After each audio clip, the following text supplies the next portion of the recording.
Hello guys, and today I'm going to be watching a scary short creepypasta, and it is called I Have Something to Tell You. I have to tell you something, and don't forget to comment down below what scary short creepypasta I should watch next after this, but here we go. I'm going to watch it now.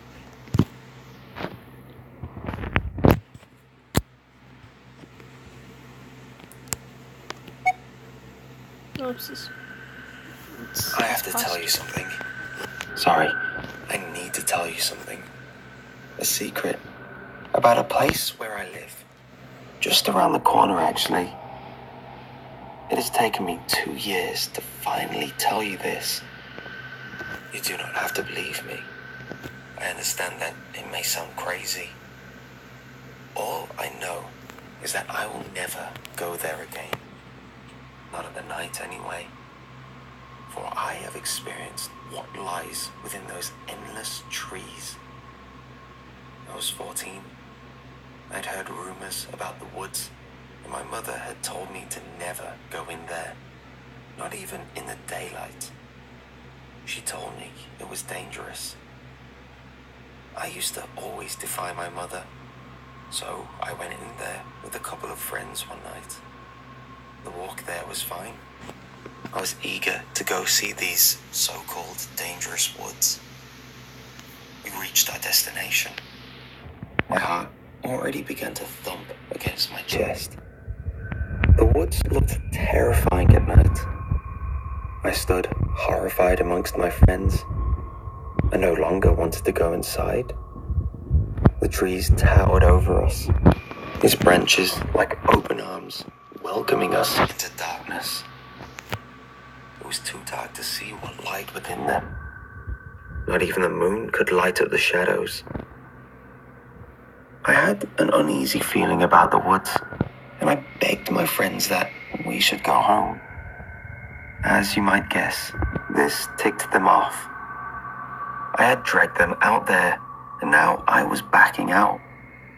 It's not like me to back out of things, but I did not want to go into those woods. We argued amongst ourselves. My friends were all against me, and thus the decision was decided that we go into the woods. And so we went in. The next morning, news broke out that a group of 14-year-old boys had been butchered to death in the woods. I felt nothing for them. I told them I did not want to go into those woods. I told them I had an uneasy feeling about that place. I was scared. I remember it so clearly. The 4 of them had decided to tell ghost stories, just to add to my fear. One told of a man who lived in the woods, a lover for children's flesh. He would take them from behind when they were wandering through the woods alone and would... That's when my friends decided to run off. I chased after them, trying to follow their laughter. It wasn't long before my ears had guided me into another direction, and silence surrounded me. I was scared so much that I began to cry. Not something that a 14-year-old boy should be doing, but I was damn scared. My eyes couldn't adjust to the light, and I was left standing in what seemed like endless black fog.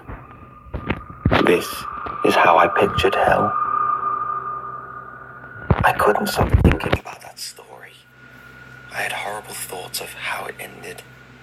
I was convinced it was real. Terrified, I started a slow jog through the woods. I know it sounds stupid, but sprinting just made it feel more scary. I had picked up a rather large branch that had obviously snapped off one of the trees. Not much of a weapon, but it would have to suffice. Then I tried to find my way out. It seemed like I had been running for ages. Maybe I had been running in circles. I tried turning around and running in a different direction.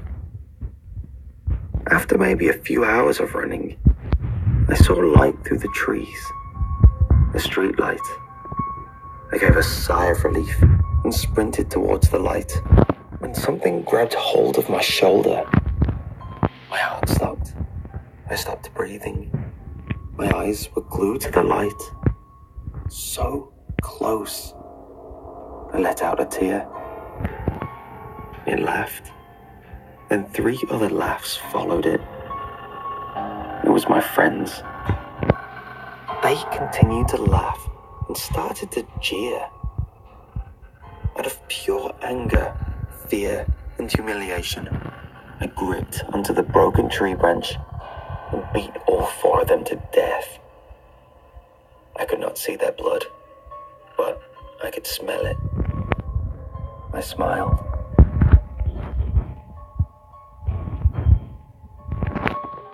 Oh wow. I'm also going to be watching, I might be watching another one, and yes, I am going to be watching another one, and that one is going to be the diner, because this is the one I picked, and I want to. Police officer gets out and looks at me and says, Right now. "Sir, do you have a gun in your car?"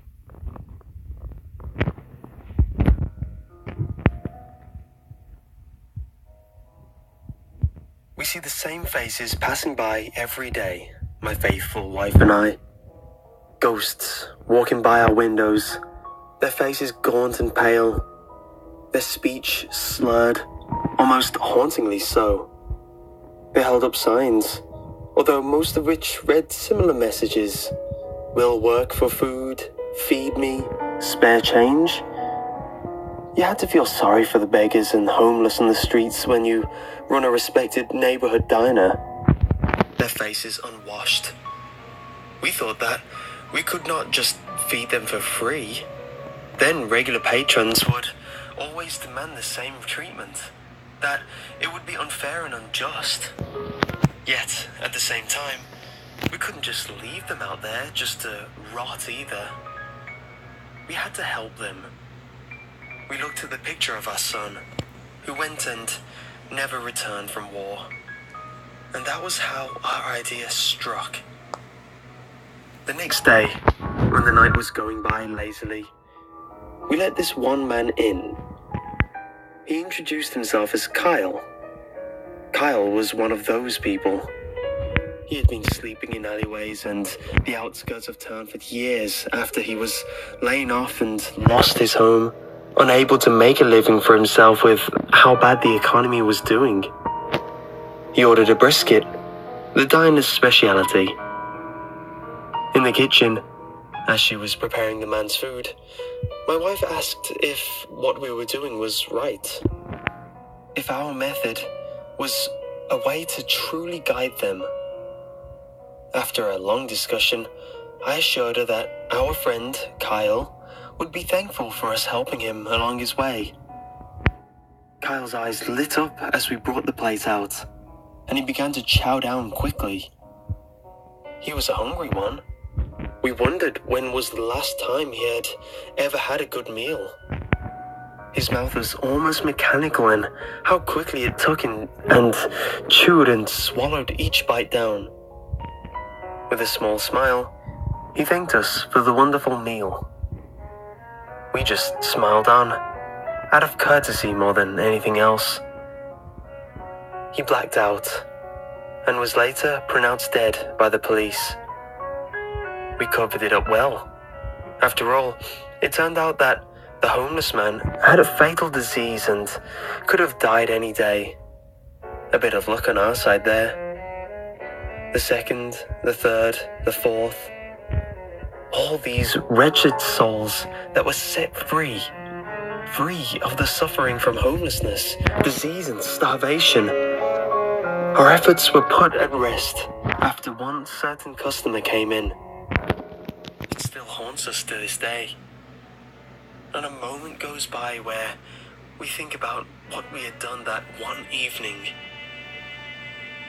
He told us that his name was Jason, as I held the door open for him. He was a very scruffy man, in ragged and dirty clothing. It was an eyesore just staring at the guy for too long. He needed help, And we were the ones that set him on that path to a better place.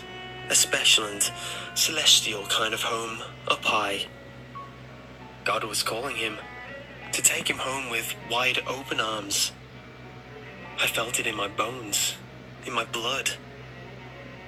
We gave him a big meal of steak to eat, and like the rest, he did not seem to notice that it had been spiked with poison.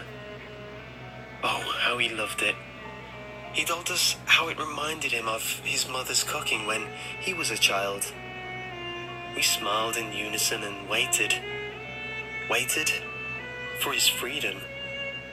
And soon it came, as always, as we watched his eyes close for the very last time. The investigator, per usual, came as soon as possible. Surprisingly still, they had not suspected a single thing, despite the bodies piling up. At least until we turned ourselves in.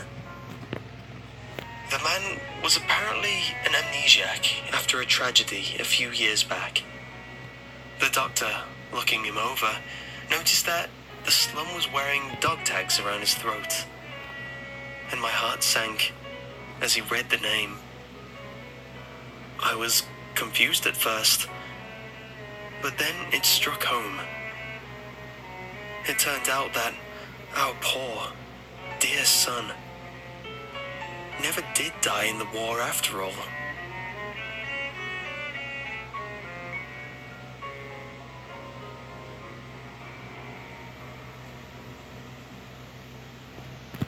Wow, that was, oh my gosh.